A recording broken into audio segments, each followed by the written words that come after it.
Deixa que eu falo, tudo bem, galera? Eu sou Alex Bagé, passando aqui para nossa resenha e eu quero falar hoje sobre a greve de gols que está vivendo o Grêmio. Será que está vivendo uma greve de gols? Por que eu estou dizendo isso? Porque em 5 jogos do Campeonato Brasileiro, o Grêmio fez 3 gols. E eu quero falar justamente sobre isso, até porque tem machucado o Diego Souza, acabou sendo vendido o Everton Cebolinha, querendo ou não, o ataque titular está bem mexido. Eu quero passar a resenha com vocês. Antes, dá o like no vídeo aí, dá o joinha para fortalecer a resenha, te inscreve no canal, espalha nos grupos de WhatsApp e aperta o sininho aí para receber as notificações. Vamos lá então, fazer uma ordem cronológica bem rápida aqui deste Campeonato Brasileiro 2020. O Grêmio estreia contra o Fluminense, faz 1-0, gol de quem? Diego Souza. Aí vai para a segunda rodada, o Grêmio viaja para jogar contra o Ceará lá em Fortaleza, por opção do Renato com o time reserva, sem Diego Souza. Mas o Grêmio até faz um golzinho, o gol do Tassiano, empatou em 1-1. E aí o Grêmio volta para casa, joga contra o Corinthians, acaba empatando em 0-0, teve o pênalti desperdiçado pelo Diego Souza. O quarto jogo do Grêmio é contra o Flamengo, o Grêmio acaba empatando em 1-1, faz um gol com o PP, e depois o Grêmio acaba empatando em 0-0, agora mais recentemente com o Vasco, automaticamente não marcando gol, com a ausência do Diego Souza, porque se machucou contra o Flamengo. A gente está falando de 5 jogos em que o Grêmio tem 3 gols. Isso é muito pouco e mais. A régua que o Grêmio nos acostumou a fazer cobrança sobre o estilo de jogar do time do Renato, era um time que fazia mais gols, né? Era um time que preocupava muito mais o adversário. Eu sei que tem o Everton Cebolinha que acabou sendo negociado, mas vai ter que se virar essa página, né? O Grêmio tem que seguir a vida. E o Diego Souza, que acabou se machucando,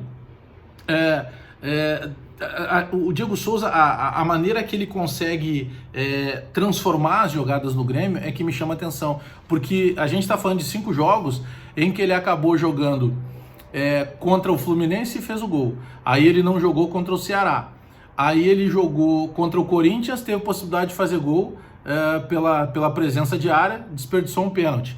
Aí ele jogou contra o Flamengo e contra o Flamengo ele faz uma pressão o tempo inteiro de levar o zagueiro, de fazer jogada do pivô, e isso facilitou para que tivesse espaço o PP para fazer o gol. E aí ele acabou não jogando contra o Vasco porque ele já estava machucado. Então esse 9 do Grêmio, essa figura do centroavante, ela sempre se destacou, e nesse time do Renato, que é um time de muita dinâmica, de jogada de aproximação, por exemplo, o Grêmio não é um time de tanta bola cruzada, o Grêmio é de jogada aproximada, o Grêmio costuma jogar muito mais com esses setores aproximados, trocando passe, minimizando instruindo, inclusive...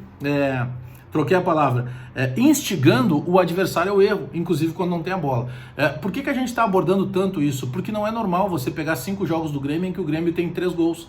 O Grêmio geralmente tem mais gols do que quantidade de jogos. E no Campeonato Brasileiro, em 5 jogos, o Grêmio acabou fazendo só 3 gols. E isso é preocupante, sim. Eu não vou falar mais do Everton Cebolinha, porque ele é passado. A partir de agora a gente tem que jogar todas as fichas no PP, e inclusive o gol contra o Flamengo foi do PP. Mas principalmente a busca que o Grêmio está fazendo aí para tentar anunciar o centroavante. Se fala que pudesse, quem sabe entre hoje e amanhã, ser anunciado um nome que está no Brasil. Eu sou daqueles ainda que já está complicado. A partir da semana que vem já vai ter à disposição de novo o Diego Souza.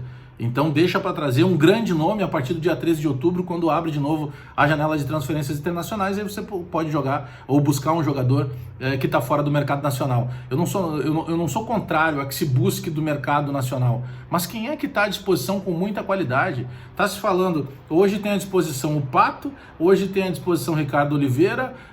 Poxa, o Grêmio teria feito uma oferta lá para o Ceará, para o Kleber. Esses não são, eu não sei, sinceramente, se são jogadores que vão chegar e vão conseguir entregar aquilo que o Renato precisa de uma maneira imediata, entendeu? O jogador, para ser contratado pelo Grêmio hoje para jogar com a 9, para ser o centroavante, ele tem que no mínimo vir para daqui a pouco dizer pro Renato assim, ó, eu vou brigar por posição com o Diego Souza, porque trazer mais um, você usa os garotos da base, então faz uma dinâmica, muda a dinâmica de jogo e utiliza esses jogadores que são de lado. Você tem ali o Rildo, você tem o Guilherme Azevedo, você tem o Isaac, que já tá no time, tem o Fabrício, que é um 9, enfim, tem tantos outros jogadores que podem daqui a pouco desempenhar uma função parecida nesses momentos em que não tem o Diego Souza.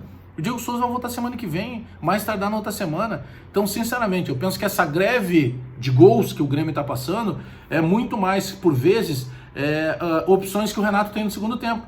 Quando, na maioria das vezes, o Renato acaba optando em colocar, e por isso que eu sou tão crítico, embora ele tenha feito o gol contra o Ceará, o Tassiano, mas ele fez o gol contra o Ceará porque o Ceará realmente, o time do Grêmio era um time reserva. Então a possibilidade de que um dos reservas fizesse algum gol era muito maior. Mas o Grêmio não pode daqui a pouco utilizar, como utilizou no segundo tempo contra o Vasco, o Tassiano como se fosse um falso 9. Entendeu? Não dá. Então são situações que não é o estilo que o Grêmio está acostumado a jogar. E eu tenho, sinceramente, me chamado muita atenção essa greve de gols do Grêmio. O que está faltando? Será que é só qualidade? O Everton não vinha jogando tão bem assim, o Cebolinha antes de sair, mas a gente sabe que automaticamente ele prende a atenção dos zagueiros adversários, ou prendia. Então, sabe, eu fico pensando assim, o que pode estar faltando? Porque não pode ser só qualidade. Será que o Grêmio diminuiu, principalmente o ritmo no segundo tempo?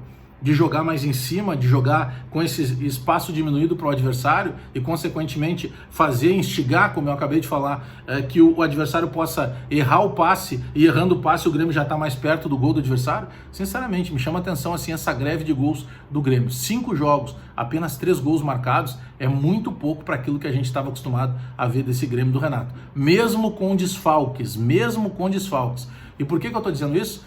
Porque, querendo ou não, amanhã, quarta-feira, tem uma final de Campeonato Gaúcho. A tendência é que seja um Caxias que vá, num primeiro momento, não trocar figurinha com o Grêmio.